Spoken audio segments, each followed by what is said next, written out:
विद्यार्थियों नमस्कार। जय भारत जय हिंद। आज की विशेष परीक्षा पूर्व तैयारी कक्षा में मैं आपसे बात करूंगा आपके फोर्थ सेमेस्टर के फर्स्ट कोर पेपर यानी contemporary history of the India 1947 से लेकर 2000 सीई तक।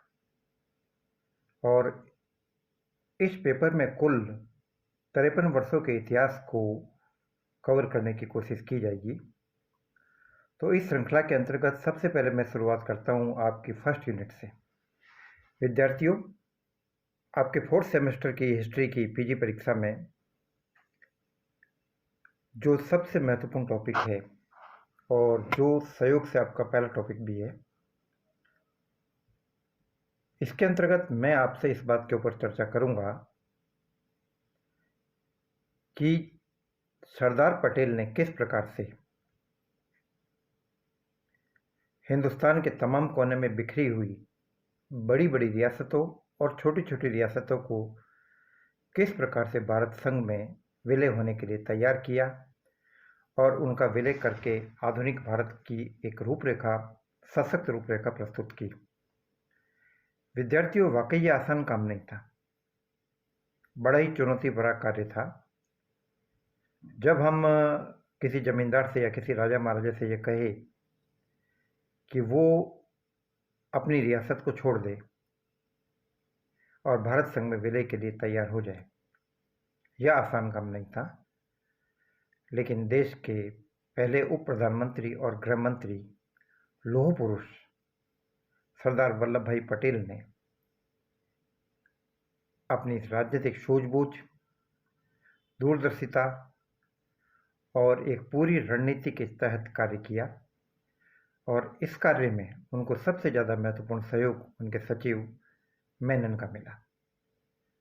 तो वीपी मेनन और सरदार पटेल ने भारतीय रियासतों के एकीकरण के असंभव कार्य को एक प्रकार से पूरा किया और ये कार्य वाकई चैलेंजिंग था।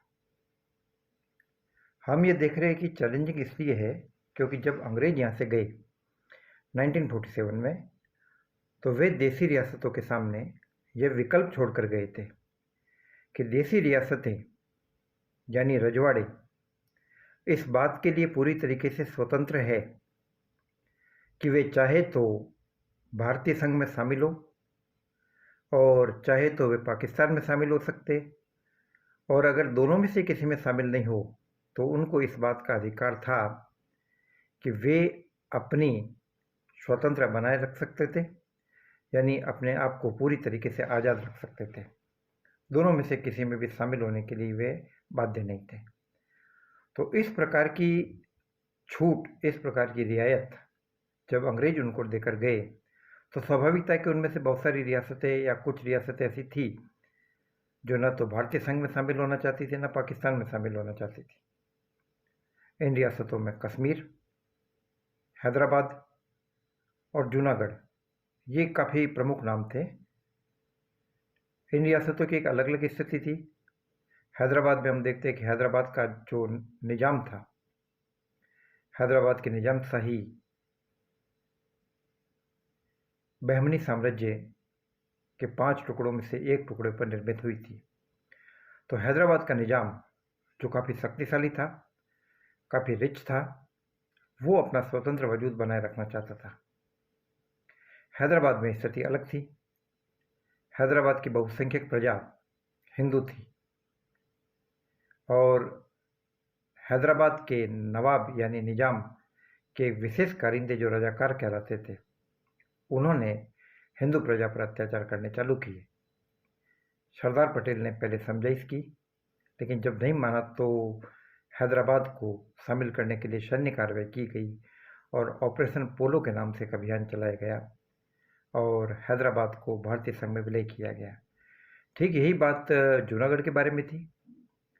जूनागढ़ का नवाब पहले तो अपना स्वतंत्र वजूद बनाए रखना चाहता था, लेकिन बाद में जब ये देखा कि उसका आर्थिक बहिष्कार यानी आर्थिक नाकेबंदी हो रही है और बहुसंख्यक हिंदू जनता उसके खिलाफ है, तो वह अपने काफ़ी संपत्ति को और इवन उसके साथ बहुत सारे कुत्ते भी थे, उनको लेकर पाकिस्तान चला गया।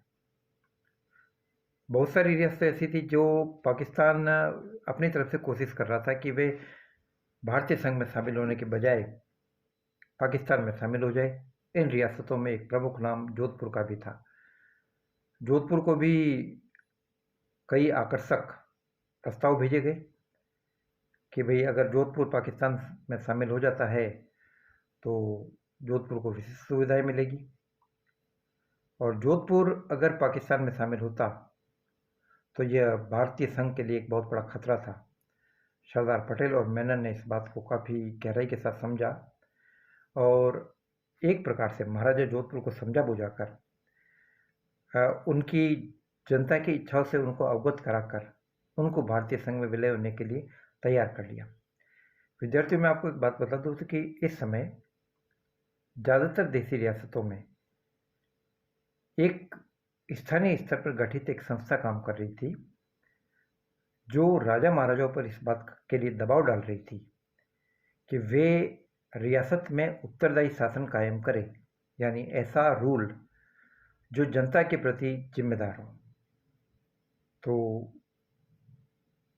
जोधपुर में भी जो मारवाड़ प्रजामंडल था और जिसके नेता जयनारायण व्यास थे, तो जयनारायण व्यास के नेतृत्व में प्रजा ने भी महाराजा को इस बात के लिए तैयार किया कि वो भारतीय संघ में शामिल हो जाए। सरदार पटेल ने बहुत ही युक्तिपूर्ण तरीके से काम लिया। देसी रियासतों को इस बात के लिए तैयार किया गया राजा महाराजाओं को कि वे अगर भारतीय संघ में शामिल हो जाते हैं तो उनकी उपाधियां, उनके ओहदे, उनकी सुविधाएं पूर्ववत बरकरार रहेगी। वे राजा कहलाएंगे, महाराजा कहलाएंगे। जैसे राजस्थान में मेवाड़, जो कि सबसे प्रतिष्ठित और सबसे प्राचीन राजघराना माना जाता था, तो मेवाड़ के महाराणा को महाराज प्रमुख का दर्जा दिया गया और जयपुर यानी आमेर को राज प्रमुख का दर्जा दिया गया। इसके अलावा हर देसी रियासत को उसके स्टेटस के अनुरूप अपने स्तर को बरकरार रखने की दृष्टि से और कई विविध प्रकार के खर्चों को पूरा करने की दृष्टि से एक तयशुदा रकम दी गई जो प्रीवी पर्स कहलाती थी। इस श्रृंखला में हम देखते हैं कि मेवाड़ को सबसे ज़्यादा 20 लाख का प्रीवी पर्स मिला, जबकि जोधपुर, बीकानेर और आमेर इनको 10-10 लाख का प्रीवी पर्स दिया गया, क्योंकि ऐसा माना जाता था कि मेवाड़ के अलग से कुछ विशेष धार्मिक खर्चों को पूरा करने की दृष्टि से ये रकम जरूरी थी। तो काफ़ी समय तक ये प्रीवी पर्स चला आ रहा था। बाद में तत्कालीन उस वक्त दौर के प्रधानमंत्री इंदिरा गांधी के समय में प्रीवी पर्स बंद कर दिया गया, राजा महाराजाओं से उनकी उपाधियाँ छीन ली गई। तो विद्यार्थियों, ये काफ़ी इम्पोर्टेंट टॉपिक है कि किस प्रकार से सरदार पटेल के नेतृत्व में भारतीय संघ में देसी रियासतों का विलय हुआ। ये देसी रियासतें अलग अलग आकार की थी। कुछ हैदराबाद, जैसलमेर और जोधपुर जैसी और बीकानेर जैसी विशाल रियासतें थी, तो कुछ रियासतें ऐसी थी जिनका क्षेत्रफल केवल कुछ वर्ग किलोमीटर तक ही था। तो कश्मीर से लेकर कन्याकुमारी तक फैली हुई इन लगभग 549 रियासतों को भारतीय संघ में विलय करना आसान काम नहीं था, और सरदार पटेल के इसी योगदान के कारण उनको भारत का लौह पुरुष कहा जाता है और उनकी तुलना जर्मनी के काउंट बिस्मार्क के साथ की जाती है। जिस प्रकार से बिस्मार्क को man of the blood and iron कहा जाता है, ठीक उसी प्रकार से सरदार पटेल को भी यहाँ पर लौह पुरुष के नाम से संबोधित किया जाता है। तो विद्यार्थियों, ये काफ़ी इंपॉर्टेंट टॉपिक है, आप इसको गहरे से तैयार कीजिएगा। इसमें आपसे जुड़े हुए काफ़ी सवाल पूछे जा सकते हैं, जैसे कि हैदराबाद रियासत का विलय कब हुआ, जोधपुर का विलय कब हुआ, हैदराबाद के तत्कालीन निजाम का नाम बताइए, हैदराबाद के साथ की गई कार्रवाई को समझाइए, जूनागढ़ के साथ की गई कार्रवाई को समझाइए, कश्मीर के साथ की गई कार्रवाई को समझाइए, जहाँ हम देखते हैं कि कश्मीर के महाराजा हरि सिंह सबसे पहले अपने स्वतंत्र वजूद को बनाए रखना चाहते थे, लेकिन जब बाद में पाकिस्तान के सपोर्ट से और पाकिस्तान के इशारे पर कबायलियों के साथ पाकिस्तानी फौजियों ने मिलकर सिविल ड्रेस में कश्मीर पर हमला किया और वे श्रीनगर के काफ़ी नज़दीक तक पहुंच गए, तो ऐसी स्थिति में महाराजा हरि सिंह ने मदद मांगी भारत सरकार से, जो मदद इसी शर्त पर मिली कि यदि महाराजा हरि सिंह कश्मीर का भारत में विलय करने को तैयार होते हैं। तो बाद में उन्होंने विलय पत्र पर हस्ताक्षर किए, लेकिन इस प्रक्रिया के दौरान हम ये देखते हैं कि कबायली गतिविधियों और पाकिस्तानी गतिविधियों के कारण एक कुछ हिस्सा पाकिस्तान के कब्जे में चला गया कश्मीर का, जो आज भी पाक ऑक्यूपाइड कश्मीर कहलाता है और भारत की सुरक्षा और शांति के लिए एक तनाव का कारण बना हुआ है। कश्मीर समस्या का पूरी तरीके से समाधान नहीं हो पाया है, लेकिन फिर भी बड़े पैमाने पर सरदार पटेल द्वारा की गई कोशिशों के लिए सरदार पटेल के योगदान को भारतीय इतिहास में कभी भी भूला नहीं जा सकता है। तो विद्यार्थियों, काफ़ी इम्पोर्टेंट टॉपिक है, आप इसको तैयार कीजिए। जय भारत, जय हिंद।